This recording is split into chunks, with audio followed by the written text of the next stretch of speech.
안녕하세요. 오늘은 브랜디드 컨텐츠 마케팅 중에서 유튜브 마케팅에 대해서 살펴보도록 하겠습니다. 우리가 지난 시간에 컨텐츠 마케팅의 기본 개념이라든지 배경, 여러 가지 사례들, 전략들에 대해서 살펴봤는데요. 그 중에서도 이제는 거의 유튜브 드리븐 컨텐츠 마케팅이다. 유튜브가 드라이브를 거는, 유튜브가 주도하는 컨텐츠 마케팅이라고 해도 과언이 아닙니다. 즉 옛날에는 여러 가지 컨텐츠 마케팅의 수단 중 하나였는데 지금은 원오브댐이었다면 지금은 원앤온리 거의 유일하고 대세라고 할 수 있죠. 그건 왜 그러냐면 사실 유튜브 자체가 요즘은 갓튜브라고 하잖아요.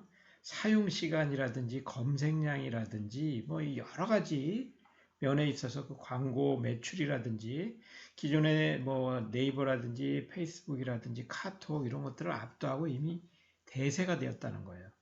그래서 기존의 마케팅, 그중에서 컨텐츠 마케팅이 주로 이제 블로그라든지 SNS, 페이스북, 트위터, 인스타그램 이런 블로그 마케팅, SNS 마케팅이었다면 물론 블로그 마케팅, SNS 마케팅 여전히 활용을 하지만 이제는 거의 영상 중심이 되다 보니까 유튜브 마케팅으로 점점 무게 중심이 옮겨간다는 거죠.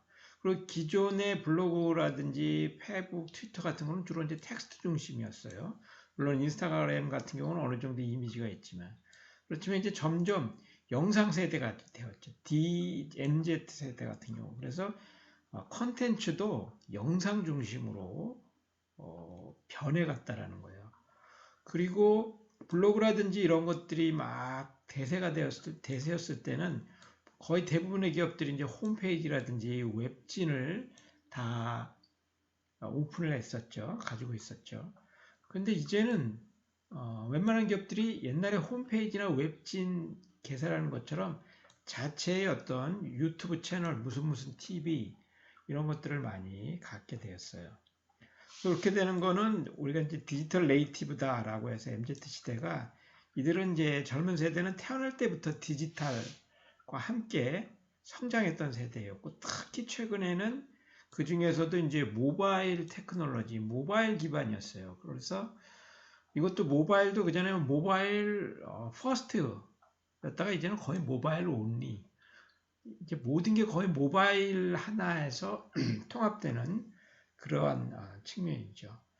이 MZ 시대 세대는 또 특징 중에 하나가 재미를 추구한다는 거예요. 그전처럼 원웨이 커뮤니케이션으로 일방적으로 정보를 전달하든지 자기네 기업에 의해서 자기네를 자랑하는 그런 홍보에는 외면해 버려요. 그리고 여러 가지 그 기술적인 것 때문에 우리가 이제 광고 회피 얘기를 했잖아요. 회피를 해버립니다. 하지만 아주 재밌으면 광고라 하더라도 열심히 찾아보고 검색해서 그다음에 막 널리 퍼뜨리는 그러한 또 속성이 있습니다. 그런 쌍방향 소통 이런 것들이 굉장히 중요해요. 그래서 이제 기업에서도 그 전에 블로그라든지 웹진 같은 데서 그냥 일방적으로 자기네 홍보하면은 뭐 효과가 없으니까 여러 가지 재미있고 유익한 컨텐츠를 만드는 것처럼 유튜브 채널에서도 일방적으로 자기들 자랑하는 것보다는 좀 재밌는 영상 컨텐츠를 많이 만들어서 자연스럽게 소비자들을 이렇게 이끌어내는 그런 컨텐츠 마케팅을 많이 활용하죠. 그래서 예를 들면 가장 딱딱한 건설회사 같은 경우에서도 예를 들면 현대건설에는 힐스캐스팅, 그다음에 GS건설의 자이TV 같은 이런 자체 유튜브 채널을 개설해서 거기서 뭐 자기네 자랑만 하는 게 아니라 예를 들면 부동산 정보에 대한 토크쇼를 계속 열어서 부동산 정보에 관심 있는 사람들이라면 그 채널에 가면은 여러 가지 정보가 있다라는 걸 알아서 많이 하고 조회수가 그래서 막 몇십만 되게 이렇게 되죠. 그 다음에 또는 이제 관련된 여러 가지 웹 드라마라든지 웹 예능 같은 거 이런 것들도 만들어서 자연스럽게 콘텐츠 속에서 녹여내는 그런 콘텐츠 마케팅이 이제 유튜브를 통해 유튜브를 중심으로 많이 되고 있다는 거죠. 유튜브 마케팅이. 이렇게 유튜브가 그야말로 갓튜브가 된 성장의 비결은 동영상 기술이 아니라 소비자 친화성이다. 이렇게 얘기를 합니다. 사실 기술적으로 유튜브가 뭐 특별히 기존의 동영상 서비스 그런 플랫폼하고 비교했을 때 그렇게 뛰어난 어떤 기술을 선보인 거는 아니었다는 거죠. 그럼 뭐였느냐? 소비자들의 그 니즈라든지 이런 것들을 굉장히 많이 존중했다라는 거예요. 일단 그 이전에 예를 들면 아프리카 TV라든지 판도라 TV라든지 네이버 이런 경우는 광고를 그대로 15초짜리를 이렇게 강제적으로 보게 했어요. 근데 이제 소비자들이 영상을 보기 위해서 자기가 15초를 본다면 특히 이제 젊은 세대 같은 경우는 이게 데이터 요금제 때문에 그 15초 보면서 데이터를 굉장히 많이 쓰니까 그게 이제 굉장히 싫었던 거예요.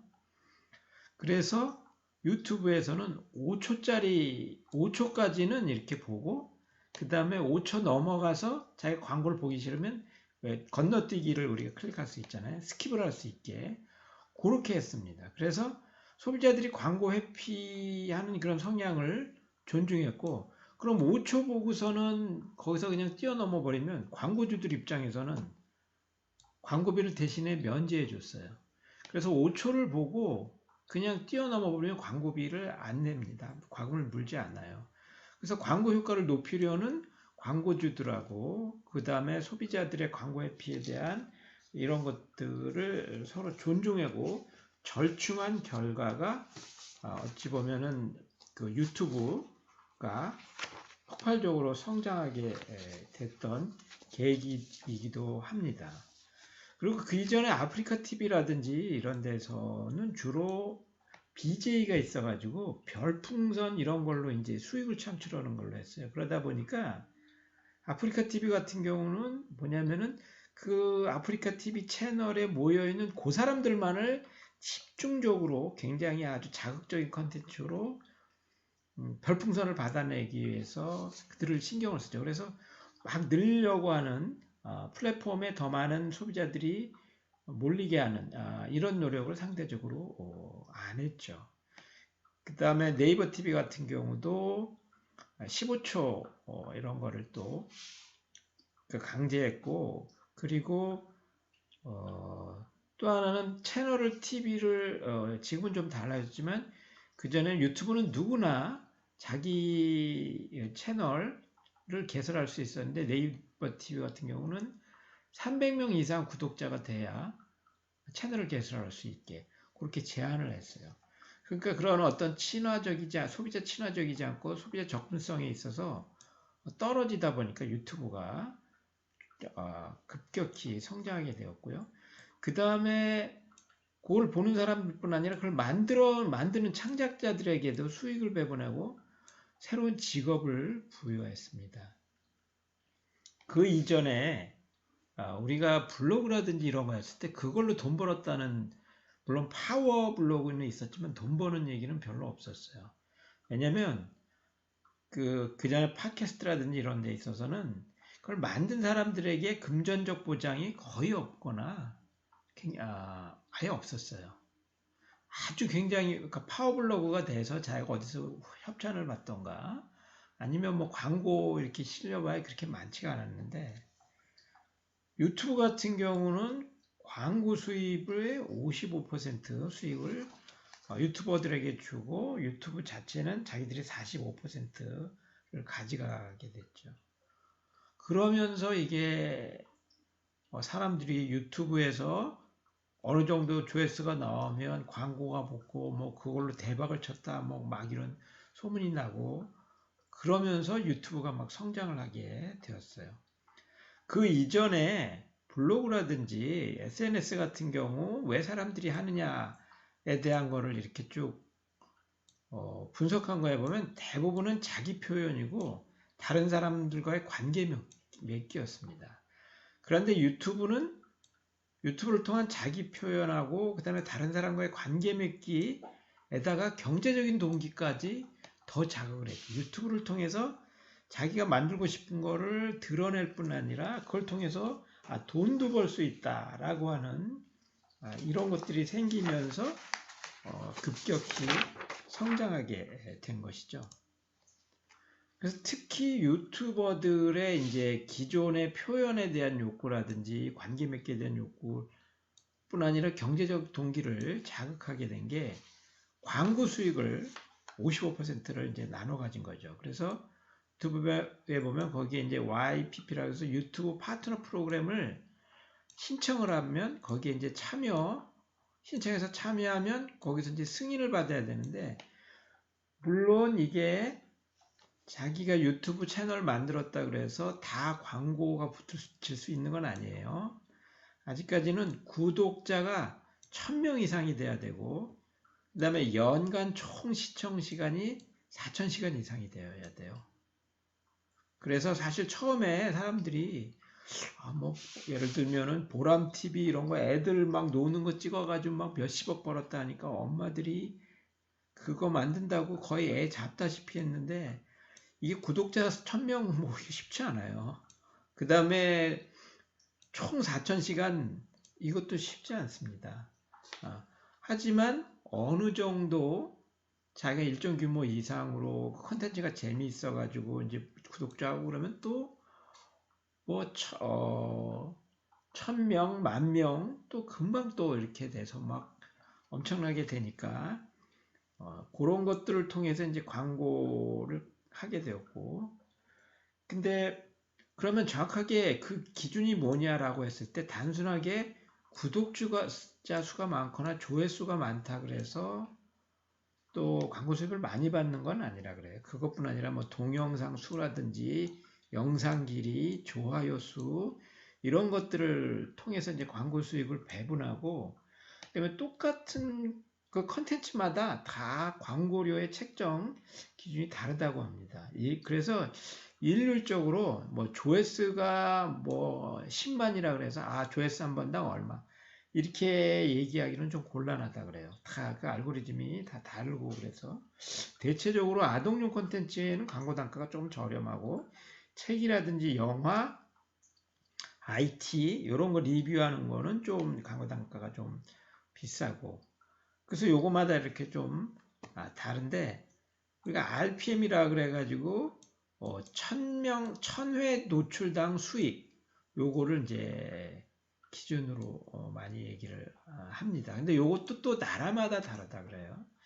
우리나라가 이 RPM이 미국이나 이제 유럽보다는 조금 낮은 편인데, 그러니까 광고 수익률이 조금 낮은 편이라고 그러는데, 대체로 1000회당 1달러에서 2달러라는 거예요.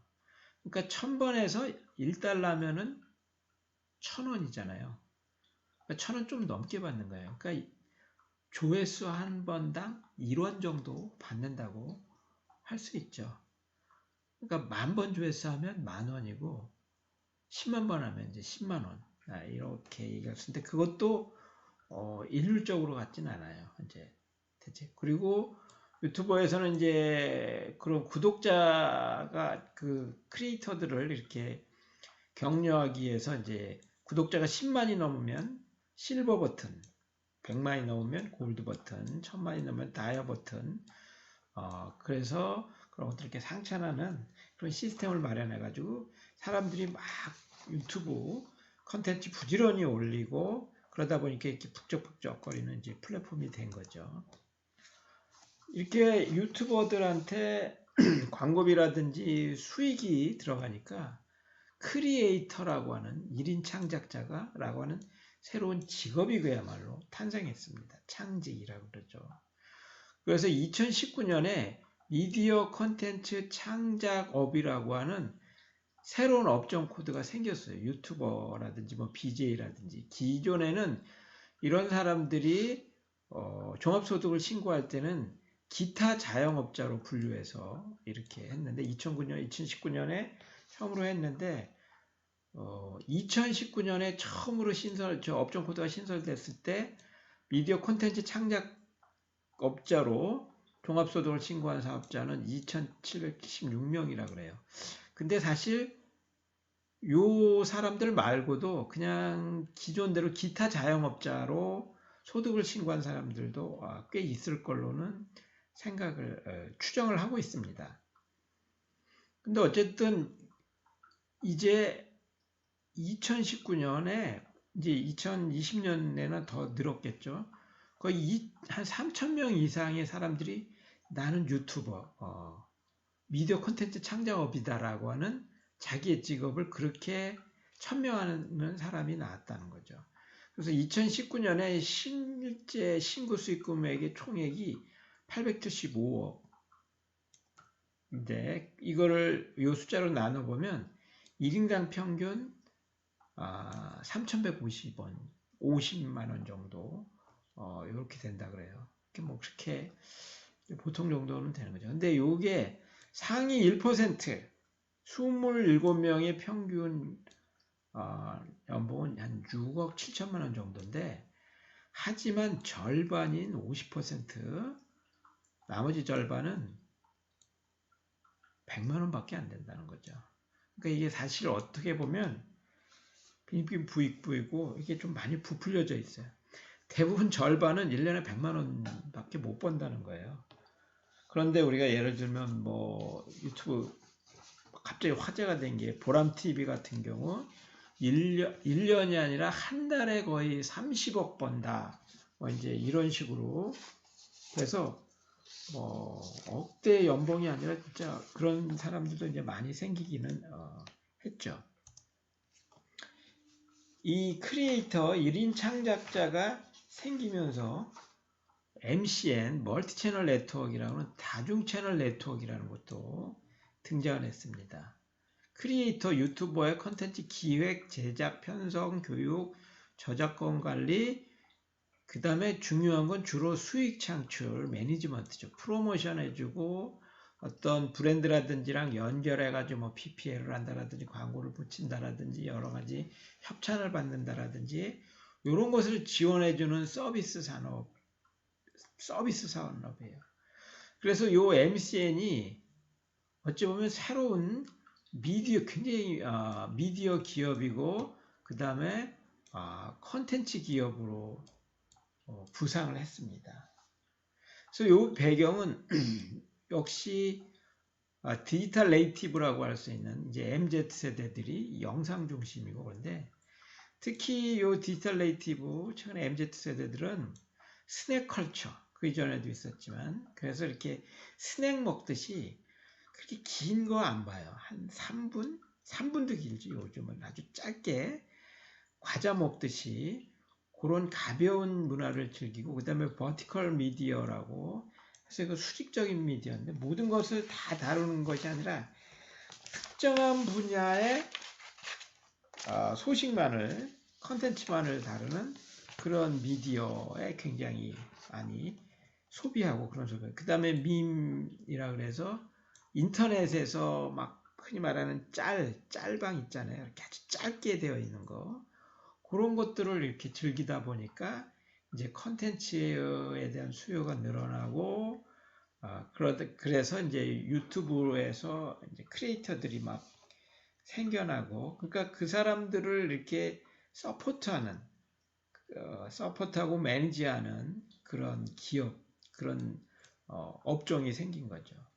그래서 요런 MCN 같은 경우는 이제 종합 MCN, 뭐 다이아TV라든지 트레저 헌터라든지 샌드박스 같은 경우가 이제 대표적인 종합적인 MCN인데, 그런 것뿐 아니라 아주 특화되어 있는 뷰티 부분에 대한 것만 이제 전문으로 하는 그런 MCN이라든지 게임 전문 MCN 같은 그게 특화된 MCN도 있습니다. 그래서 이 MCN 회사들이 요즘에 이제 대표적인 게 이제 다이아TV, CJ M&M이라든지 이런 데서 트레저 헌터, 샌드박스 했는데, 이게 원래 이제 2011년에 스튜디오 그룹이라는 것부터 이렇게 시작을 했는데 지금은 굉장히 많아졌고, 기존에 이제 CJ M&M이라든지 이런 데서도 만든 것도 있고, 또는 무신사 같은 어떤 일반 기업에서도 뛰어드는 경우도 있고,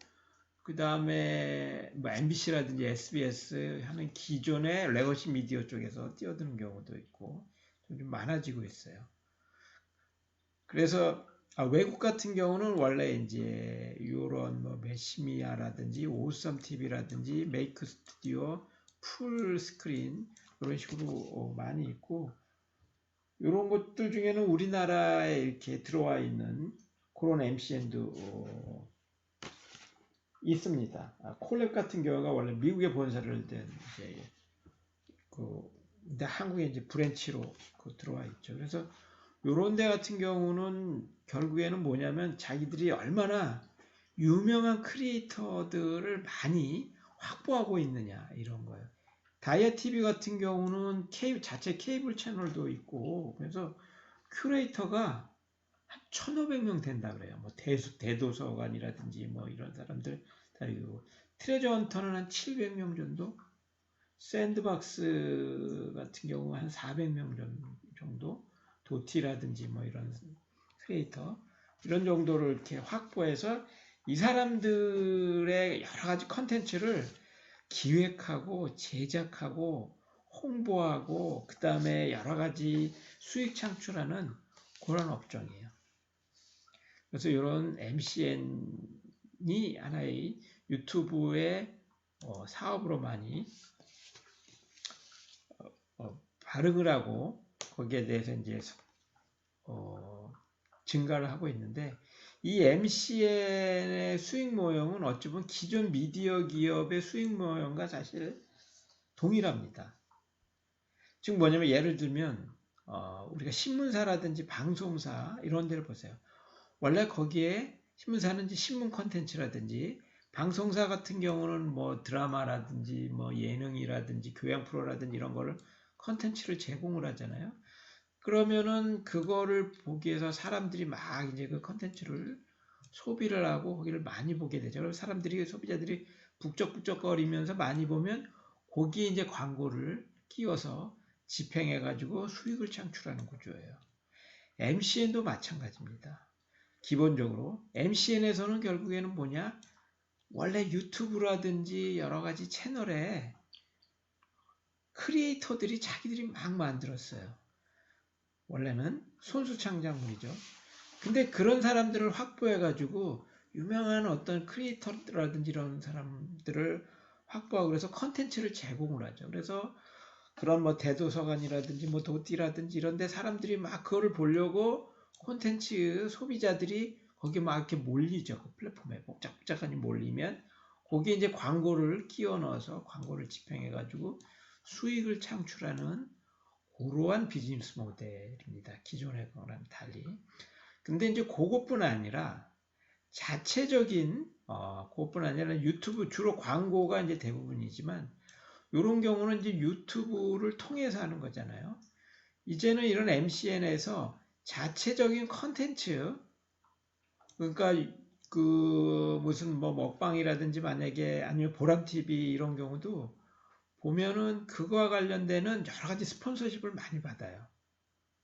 스폰서십 콘텐츠를 하고 그 다음에 콘텐츠에 여러 가지 브랜드를 끼워 넣어서 간접 배치하는 PPL이라든지 그 다음에 브랜드를 이렇게 재미있게 브랜드와 관련되는 거를 이렇게 재미있게 녹여내는 브랜디드 콘텐츠라든지 그 다음에 인플루언스 그 사람들을 유튜버들을 인플루언서로 활용해 가지고 인플루언서 마케팅을 하고 그 다음에 관련되는 여러 가지 뭐 캐릭터 상품이라든지 이런 거를 판매를 하고 그런 식으로 해서 기존의 광고뿐 아니라 여러 가지 다양한 마케팅 기법을 활용해 가지고 또 수익을 또 창출하기도 하죠. 그래서 그런 점에서 보면은 MCN은 콘텐츠 마케팅의 키 플레이어가 이렇게 되었고 핵심적인 기본 원리가 이제 그대로 작동한다라고 볼 수 있어요. 그래서 유튜브 드리븐 컨텐츠 마케팅의 어찌 보면 키 플레이어가 요 MCN이라고 할 수 있어요. 기존의 광고주들이 이제는 기존의 방송국이나 신문사 같은데 이런 데뿐 아니라 이제는 요 MCN의 여기에다가도 이제 광고를 많이 하기 시작하는 거죠. 그래서 요 MCN에서 하는 컨텐츠 마케팅은 어찌 보면 컨텐츠 마케팅의 두 가지를 다 활용하고 있는 거예요. 즉 그런 유명한 유튜버들의 콘텐츠를 사람들에게 이렇게 널리 홍보하기 위해서 콘텐츠 자체를 홍보하는 여러 가지 프로모션도 하고요. 그 다음에 그렇게 돼서 사람들에게 굉장히 인기가 있는 유튜브 콘텐츠를 활용해서 요걸 기업이라든지 브랜드 요런 거랑 연계해 가지고 그 콘텐츠를 활용한 또 여러 가지 마케팅을 또 수행합니다. 그런 점에서 보면 MCN은 컨텐츠 마케팅이 원래 두 가지라 그랬죠. 마케팅 포 컨텐츠가 있고 그 다음에 마케팅 바이 컨텐츠가 있는데 MCN은 마케팅 포 컨텐츠 유튜버들을 막 프로모션하는 그런 마케팅하고 그 다음에 그런 유튜버를 이용해서 여러 가지 브랜드라든지 브랜딩하는 그러한 그 컨텐츠 마케팅 바이 컨텐츠 이 두 가지를 다 수행한다고 볼 수 있습니다. 자, 이런 식으로 유튜버가 성장하고 크리에이터가 나오고 MCN이 나오고 이러면서 이제 컨텐츠 마케팅은 거의 유튜브가 주도하는 이제 컨텐츠 마케팅이 되었어요. 그래서 유튜브가 컨텐츠를 통한 브랜딩의 중요한 수단으로 부상을 했죠. 그래서 원래는 여기 몇 년 전까지만 해도 이제 유튜브는 그냥 개인 방송 1인 미디어다 보니까 주로 퍼스널 브랜딩 그런 거를 위한 채널로 많이 활용됐어요. 그래서 특히 이제 처음에 이제 정치인들이 이쪽으로 많이 했었죠. 그래서 뭐 보수 쪽에서 뭐 홍카콜라라든지 진보 쪽에서 알릴레오라든지 이런 거 하면서 막 이렇게 했고 그 다음에 유명 연예인들이라든지 뭐 그 다음에 스포츠 이런 사람들의 그 셀럽이라고 하는 유명인들의 자신의 개인 채널을 이렇게 많이 활용했어요. 그래서 그것도 어찌 보면 넓게 보면 이제 브랜딩이니까 퍼스널 브랜딩 이런 식으로 되어 있는데 그런 것뿐 아니라 조직 차원에서의 조직 커뮤니케이션의 중요한 채널로도 부상을 했죠. 이게 원래는 유튜브가 뭐 개인 방송이고 1인 미디어고 그래서 여러 이제 유튜버들이 나왔고 그러다 보니까 거기에 이제 정치인이라든지 연예인 뭐 이런 사람들이 되었는데 그것뿐 아니라 이제는 기업, 그다음에 정당, 여러 가지 기관, 단체들 이런 데에서도 홈페이지처럼 자신들의 개인 채널이 아니라 어떤 조직의 유튜버 채널을 개설해서 거기서도 또 여러 가지 우리가 광고 홍보의 수단으로 활용하고 있죠. 그리고 그뿐 아니라 이제 기존 미디어에서도 MBC니 뭐 SBS니 아니면 또 각 언론사라든지 이런 사람들이 자기들이 또 생산하는 원래 컨텐츠가 많잖아요. 근데 요거를 내용별로 분류하고 소비자들이 MZ세대들이 이런 소비하기 좋게 스낵컬처에 맞게 이렇게 짤방으로 만들어 가지고 그런 것들을 이렇게 분류하고 엮어내는 그런 컨텐츠 큐레이션을 많이 하기 했는데 그러면서 기존 미디어에서도 이 컨텐츠 큐레이션 서비스의 수단으로도 많이 활용하고 있습니다. 그래서 이런 경우에 개인이든 어떤 조직이든 기존 미디어든 이런 경우에도 기존의 원웨이 커뮤니케이션으로 일방향적으로 홍보 영상 이런 거를 올리면은 별 효과가 없죠. 그러면 사람들이 안 들어가 보거든요. 결국에는 굉장히 콘텐츠 자체가 재미있고 유익해야 돼요. 재미있는 콘텐츠로 효과를 극대화하고 그러면서 이제 유튜브가 주도하는 그런 컨텐츠 마케팅이 점점 대세를 이루게 되었었죠. 그래서 이런 유튜브의 컨텐츠를 이용해서 이제 수익을 창출하는 앞에서 우리가 MCN에서도 봤지만 여러 가지가 있는데 요거는 이제 요 유튜브 거기 그 서프트라고는 유튜브에 이제 그것을 이렇게 잘 설명해 주는 게 있죠. 사실 그리고 유튜브가 성공한 이유 중에 하나는 저런 것도 있는 것 같아요. 유튜브가 보면 아카데미 포 크리에이터라든지 자기들 유튜브를 활용하는 여러 가지 방법에 대해서 굉장히 친절하게 잘 해놨어요. 그것도 내가 보기엔 유튜브가 이렇게 급성장한 이유 중에 하나일 거예요. 그래서 광고가 있고 그다음에 채널 멤버십이 있어가지고 여기도 채널 회원이 특별한 혜택을 이용하는 데꼬로 요거는 이용료를 지불하는 거고요. 상품 섹션이라든지 슈퍼 채팅하는 거. 그다음에 유튜브 프리미엄 같은 경우는 이제 요즘에 광고 없는 유튜브 프리미엄 그래서 요거는 돈을 내고 광고를 안 보는 대신에 서브스크립션 구독 경제죠. 그거를 하는 이런 거예요. 그래서 요건 이제 유튜브에서 이용할 수 있는 형식이고 요런 걸 통해서 앞에서 얘기한 대로 기업이라든지 이런 데서는 광고도 하고 여러 가지 컨텐츠를 통해서 스폰서도 받고 PPL도 하고 그다음에 라이브 커머스로 인플루언서 같은 경우는 직접 판매도 하고 이런 식으로 다양하게 활용하고 있죠. 그 유튜브 광고의 종류를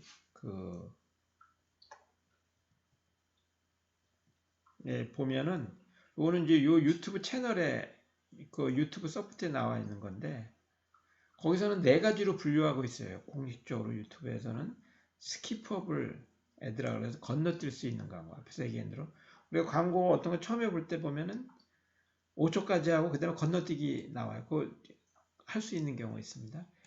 그 다음에 건너뛸 수 없는 광고가 있어요. non skipable 있습니다. 요거는 강제적으로 우리가 봐야 되는 거예요. 요건 15초 내지 한 20초 정도까지. 그 다음에 아예 범퍼 광고라 그래가지고 이건 6초 이하로 6초까지 해서 딱 끝나는 이런 광고도 이렇게 제시를 했습니다. 그 다음에 오버레이 광고 같은 경우는 유튜브 보다 보면 한 밑에 한 20% 정도의 이미지나 이제 텍스트가 약간 연하게 나왔죠. 그래서 그거 클릭하면 그쪽으로 넘어가는 이런 네 가지 정도로 네 가지로 공식적으로 구분하고 있어요. 근데 요거는 요 동영상 광고는 본래의 그 동영상 컨텐츠가 재생 전에 나올 수 있고 재생 중에 나올 수 있고 다 재생되고 나서 그래서 프리롤 광고, 재생 전 광고, 미드롤, 재생 후 이렇게 이 각각이 이렇게 또 세 가지로 될 수 있어요. 그것뿐 아니라 사실 요거 말고도 어떤 경우에 이제 디스플레이 광고라 그래가지고 요거는 컨텐츠 자체에 있는 게 아니라 우리 컨텐츠 다 보면 옆에 오른쪽 위에 보면은 추천 동영상 있죠. 그거 하면서 위에 광고도 같이 뜨는 경우가 있어요. 이거 디스플레이 광고. 스폰서 광고는 이제 대체로 유튜브 컨텐츠 끝날 때쯤 되면은 거기 이제 우측 위에 이렇게 카드가 있어요. 그래서 그거랑 관련된 그거를 클릭하면 또 넘어가게 할 수 있는 거. 이런 종류까지 포함해서 한 6가지로 나누기도 합니다. 근데 어쨌든 유튜브에서는 공식적으로 이렇게 4가지로 분류를 하고 있습니다.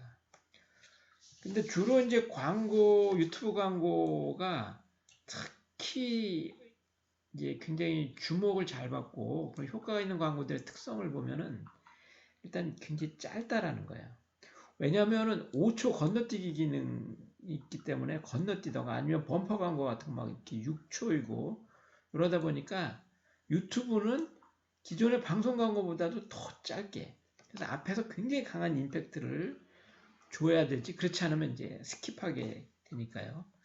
그래서 훨씬 더 앞에 임팩트 있는 광고가 되어 있고 그 다음에 아주 철저히 개인화되어 있어요. 철저한 마이크로 타겟팅이 되어 있고 유튜브는 거기 광고 올릴 때 여러 가지 여러 가지로 이렇게 타겟팅을 할 수 있게 해놨어요. 그래서 같은 광고라도 요일별로 또는 어떤 상황별로 그래서 요렇게 마이크로 타겟팅 된 광고들이 많습니다. 성공하고 이렇게 한 광고들 보면.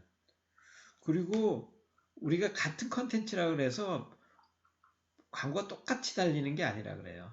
그거는 타겟에 따라서 내가 어떻게 설정하느냐에 따라서 똑같은 컨텐츠라 그래도 거기에 달리는 광고는 이렇게 다르고 그 다음에 우리가 이제 ASMR 광고 있죠. 이렇게 특히 이제 치킨이 땡긴다 그 배달의 민족이라든지 이런 거 보면 ASMR 이런 것들을 이렇게 여보세요 어떻게 하세요? 이런 거 있죠.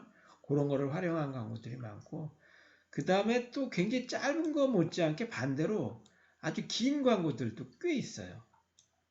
자기가 자신이 있으면은 어떤 경우는 이게 그 자체가 이렇게 바이럴 영상 같은 거를 이제 목표로 해가지고 긴 광고 있습니다. 거의 웹드라마 형식으로.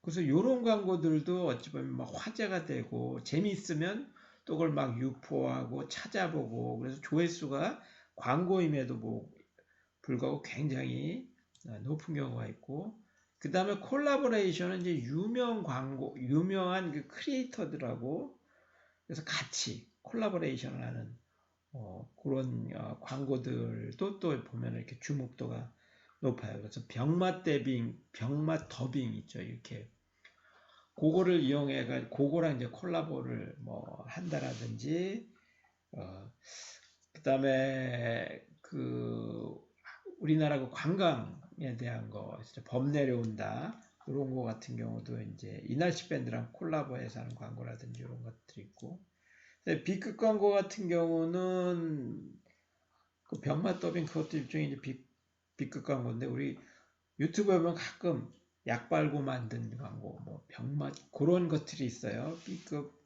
병맛 광고, 이게 이제 전문적으로 얘기하면 약간 키치 광고죠. 그런 것들을 우리가 키치라고 하는데, 그런 것들이 어찌 보면은 이제 유튜브에서 굉장히 주목받고 조회수가 높은 광고들의 특징이라고 할 수 있습니다. 이런 광고 이제 콘텐츠에 붙는 것뿐 아니라 유튜브를 통해서 특히 이제 바이럴 마케팅이 원래 그 전에도 있었는데, 이게 또 유튜브가 굉장히 주도하기 시작했어요. 그전에도 이제 워드 오브 마우스라든지 우리가 바이럴 입소문 마케팅 그러면 뭐 바이럴 마케팅, 버즈 마케팅, UCC 마케팅, 요즘에 인플루언서 마케팅 뭐 여러 가지 이름으로 불리는데, 이렇게 그 소비자들이 자연스럽게 입소문이 퍼져나가도록 하는 거죠. 특히 이런 입소문 같은 경우는 그 우리나라나 이렇게 약간 집단주의 문화에서는 특히 입소문의 영향이 굉장히 많이 받아요. 광고보다도 그렇게 나와 있기 때문에. 그래서 이런 기존의 바이럴 마케팅이나 입소문 마케팅 같은 경우는 뭐 블로그라든지 페이스북 아니면 쇼핑몰에 보면 이제 상품평, 상품 후기 뭐 이런 거죠. 그 다음에 이제 홍보를 하면 그거와 관련된 기사 이렇게 자연스럽게 댓글 블로그에 이렇게 하는 거라든지, 주로 SNS 텍스트 중심이었는데, 이게 점점 이제 UCC 또는 유저 크리에이티드 컨텐츠 이런 거 활성화되면서 이게 바이럴 영상 중심으로 점점 입소문 마케팅도, 옛날에는 댓글 부대 뭐 이런 거 있잖아요. 이런 거 중심이다가 점점 대세가 바이럴 영상 쪽으로 지금 많이 가고 있었죠. 그러다 보니까 유튜브 주도 컨텐츠 마케팅이 아주 중요한 기법으로 각광을 받는데, 오늘 이제 인터랙티브 미디어가 많이 되면서 소비자들도 이렇게 적극적으로 참여하면서 프로슈머라고 그러잖아요.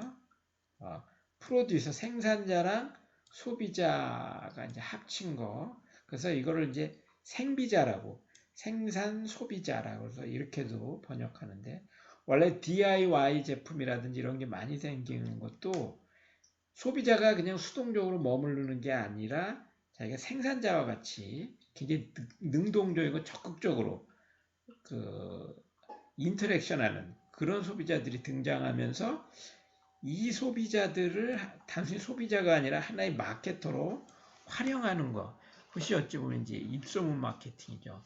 그래서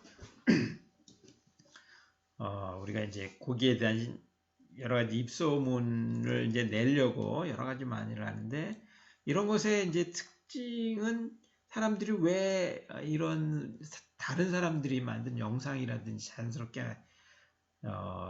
그런 거에 더 호감을 가지고 더 효과가 어떤 경우에 있냐 하면, 이게 이제 친근감이에요. 그냥 기업에서 노골적으로 원웨이로 하면은 그냥 회피해 버립니다. 그런데 누가 이거 써보니까 좋다더라 뭐 이런 식으로 하면 훨씬 거기에 대해서 이렇게 좀 믿고 사는 이런 게 있는데, 이게 이제 그 유튜브에서는 브이로그 형식으로 많이 나오죠. 브이로그 형식으로 해서 내가 뭐 이런 거 써보니까 어떻다, 입어보니까 어떻다 이런 얘기하고, 그 다음에 언박싱 비디오라든지 하울 비디오 이런 식으로도 이제 많이 하죠. 물건 뭐 사가지고 요즘 거의 택배로 하니까 두근두근 기다리다가 처음에 박스를 이렇게 막 뜯어보는 거를 또 영상으로 찍어서 보여주는 그런 언박싱이라든지, 하울이라는 말 자체가 이렇게 간신히 뭐를 이렇게 끌고 가다 뭐 이런 그런 뜻이 있습니다. 근데 이게 약간 플렉스라는 거랑 좀 비슷한 거예요. 막 자기를 과시하는 거. 그래서 막 물건 잔뜩 사다가 자기가 막 언박싱 하면서 기죽이는 거죠. 그런 비디오들도 좀 있어요. 진짜 앞거는 이런 거죠. 람보르기니 같은 막 엄청난 차들을 막 몇 대씩 자기가 사용하는 거, 이런 것들을 이렇게 보여주는 거. 그래서 이런 것들이 입소문을 타고 막 여기저기 사람들이 퍼날르고 이런 것들이 조회수가 높아지면서 자연스럽게 입소문을 유도하는 게 이제 유튜브에서 입소문 마케팅이고 컨텐츠 마케팅의 이제 중요한 기법이 됩니다. 근데 또 최근에는 이 입소문 중에서도 이 밈이라는 거, 그래서 밈 마케팅이라는 게 또 이렇게 2, 3년에 나왔어요. 마케팅은 뭐 갖다 붙이면 마케팅이니까, 이거는 이제 인터넷 밈을 바이럴 영상으로 활용한 마케팅이죠. 이제 입소문 마케팅 중에서도 밈이라는 거는 원래 리차드 도킨스가 이제 이기적 유전자에서 진이라는 거랑 대비해서 만든 단어가 밈이에요.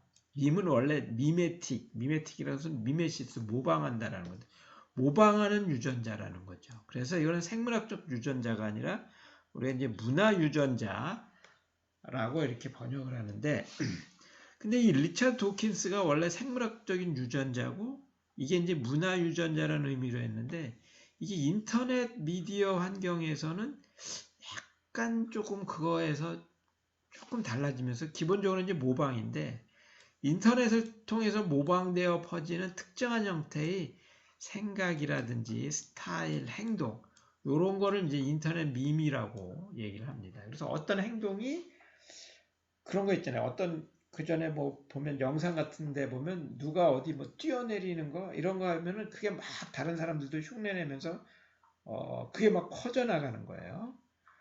사실 아이스버킷 챌린지 같은 경우도 그걸 조금 이제 공익적인 것으로 한 거죠. 얼음 뒤집어 쓰면서 누구 지적하면서 이렇게 하는 거였는데, 그런 행동이라든지 그 다음에 막 댓글놀이처럼 텍스트 가지고 이렇게 막 그런 것들이 이렇게 서로 장난스럽게 퍼져나가는 거, 이런 것도 있었죠. 그래서 그 이미지라든지 영상, 어떤 하이퍼링크, 요즘 이제 해시태그 가지고 하는 거, 이런 것들로 이제 인터넷 밈이라는 것들이 이렇게 의미가 조금 달라져서 했는데, 쉽게 말하면 짤방, 요즘에 이런 거죠. 그래서 막 그거 흉내내면서 서로 재미있게 그 영상 만들어서 올리는 거예요. 그래서 아이스버킷 챌린지라든지 김영철이 4달러 했던 옛날에 역주행하잖아요. 역주행해서 옛날 드라마에 나왔던 그게 짤방으로 이렇게 돌아다니면서 또 막 사람들이 흉내내고, 아이언 드래곤은 저기죠, 왜 타짜에 나오는 묻고 떠블러가 이게 또 막 유행이 돼가지고 사람들이 하고, 그다음에 지코의 아무 노래 챌린지라든지, 그다음에 2020년에는 그때 그 비의 깡이라든지 이런 거 있는데, 다 이런 게 밈으로 막 바이럴로 조회수가 막 높아지니까 이런 거를 활용해 가지고 막 광고도 만들고 또 일부러 밈도 막 만들어서 유포하기도 하죠. 4달러니 뭐 묻고 더블로가 아무 노래 챌린지 깡, 이거 다 기업에서 요거 가지고 광고도 만들어서, 그래서 그걸 다시 또 밈처럼 유포하고 요렇게 마케팅에 많이 활용했죠. 아니면은 어떤 경우는 기업에서 아예 어떤 걸 만들어서 그걸 밈처럼 퍼져나가게 이렇게 하기도 했습니다. 뭐죠? 알바몬, 리스펙트 뭐 뒤집어 놓으셨다 뭐 하는 거 있죠. 그런 것도 하나의 밈처럼 막 이렇게 퍼져나가는 거기 이제 밈 마케팅도 그 유튜브 콘텐츠 마케팅의 하나의 전략으로 많이 쓰이고 있고요. 그 다음에 인플루언서 마케팅이 콘텐츠 마케팅에서 특히 결국에는 많이 쓰이는 것처럼 요거는 이제 인플루언서 영향력 행사자를 활용한 입소문 효과를 유도하는 거죠. 콘텐츠에서. 그래서 이게 원래는 이제 그 뿌리를 보면 그 이전에 라자스펠트의 오피니언 리더 그런 걸 통해서 2단계 유통 이론에서 오피니언 리더를 통해서 2단계로 간다라는 거. 그 다음에 로저스의 개혁 확산 이론에서 이노베이터, 혁신층이 있어가지고 그게 소비자 같은 경우는 소비자 혁신층에 갔다가 얼리 어댑터로 갔다가 후기 수용차로 갔다가 이제 점점 이렇게 퍼져나가는 일종의 그전에는 컨슈머 이노베이터였고 이게 영상 이전에 이제 블로그 마케팅이 한창 대세였을 때는 파워 블로거라 그래서 블로거들이 왜 블로그에 막 이렇게 돼서 굉장히 영향력을 행사하면서 파워 블로거들이 많았죠. 그러다가 이제 그게 요즘은 이제 인플루언서로 되는데 주로 인플루언서들이 블로그를 통해서도 하지만 이제 영상 시대가 되니까 유튜브를 통해서 많이 하게 됐어요. 그래서 블로그, 페이스북, 트위터, 인스타그램 물론 여전히 인플루언서들이 요즘은 이제 특히 인스타그램 같은 경우도 이미지 중심이니까 인스타그램이라든지 페북이라든지 유튜브를 통해서도 이렇게 많이 하는데 이제 유튜브를 블로그를 통해서라든지 요즘 더 짧은 거 틱톡이 참 아까 그 밈하고 관련이 많이 있죠. 그래서 유튜브 마케팅에서의 인플루언서는 유튜버죠. 굉장히 구독자 나름 일정 분야에서 입소문으로 입소문난 컨텐츠로다가 구독자를 많이 확보해서 그 방면에 나름 영향력을 행사하는 그 유튜버들 게임이라든지 또는 뭐 화장품이라든지 패션이라든지 먹방도 보면 식품회사라든지 이런 쪽에서 굉장히 협찬이 많이 들어와 가지고 장난감이라든지 뭐 이런 거 있죠. 그런 것들에서 이 인플루언서들을 활용한 컨텐츠 마케팅이 많이 되고 있어요.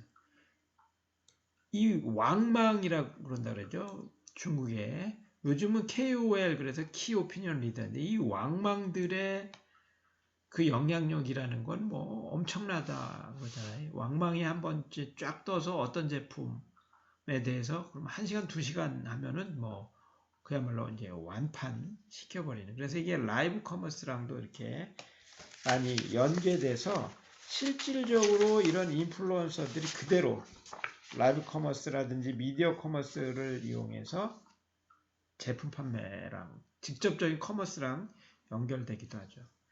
근데 이러한 앞에서의 뭐 바이럴 마케팅이나 특히 이제 인플루언서 마케팅 하면서 특히 작년 재작년에 이제 뒷광고 논란이 많았죠.